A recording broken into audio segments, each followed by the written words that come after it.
Hey guys, welcome back. Today we are doing another swatch review of the summer camp Daze creams from Glisten&Glow.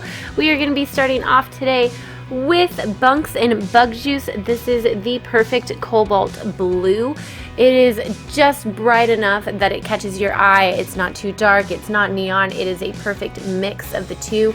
Absolutely stunning. This is a god-awful swatch. I will be quite honest with you. The one that I filmed was horrendous. I ended up taking it off and redoing it for my photos, but this is one coat of, what was it called? Bunks and Bug Juice. And dun, dun, dun, they all stamp. That's right. I'm using SAMHNAILS B018 stamping plate, I believe, as well as my Big Bling stamper. I'll link that all below for you guys to find that if you're interested. But from here on out, I will just be showing you what the stamping looks like. Here it is, super up close, all up in your face, using HK Girl to top this swatch to show you what they look like glossy. And here is a macro of the matte. I used Glisten&Glow's matte top coat. It is my favorite matte top coat. It is so matte. Moving on to Counselors and Crushes. This is a mix between a Barbie pink and like a baby doll pink. It's not pastel enough to be baby doll in my opinion. It's not bright enough to be Barbie. It is that perfect in-between shade that is so incredibly wearable, but yet again still eye-catching. It is a beautiful formula, opaque in one coat again. Speaking of formula, these are creams, but they have a squishy feel to them, almost Crelly-like without any glitters in them. They are such a cool, fun formula to work with. Here it is stamped, and here is the macro of it, super glossy, using HK Girl again. And here's a closer look of it matte. You guys do need to remember with a matte top coat, it has a tendency to kind of gray the polish just a touch, but it does change the color just a little bit.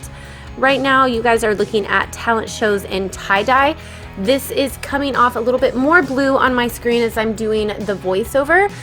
Another one coater with the same squishy type cream formula for all 5 of these actually. They are really fun to play with. Opaque in one coat. As you can see, I'm not doing a super thin coat, not doing a super thick coat. And as you can see here, stamps absolutely beautifully.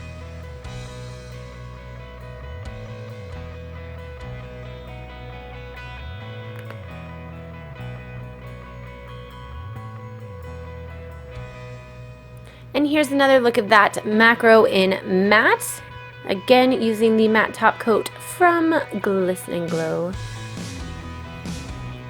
Moving on to my favorite, this is Campfires and Color Wars. Jill described this as a watermelon meets coral polish, and I couldn't find a better description for this color at all.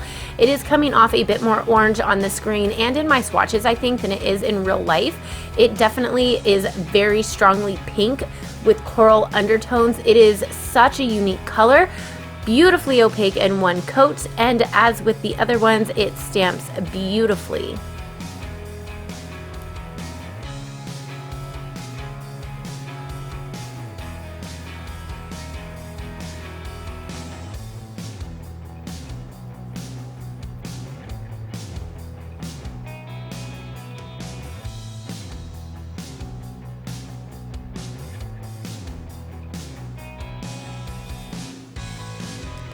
Last but not least is S'mores and Singalongs. This one is reading super blue on my screen. Again, I'm sorry, I don't know how color accurate it's going to be for you guys looking at it, but it is a really cool summery purple color. You guys know how much I love, excuse me, love my purples.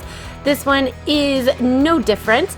It is a beautiful mid-tone purple with amazing coverage, and look at that self-leveling. Stamps like a champ. And I'm going to show you something else with them as well. These polishes are a bit on the thicker side. I didn't think they were gonna marble, but I'm gonna show you here in a second after I show you the full swatch of the glossy.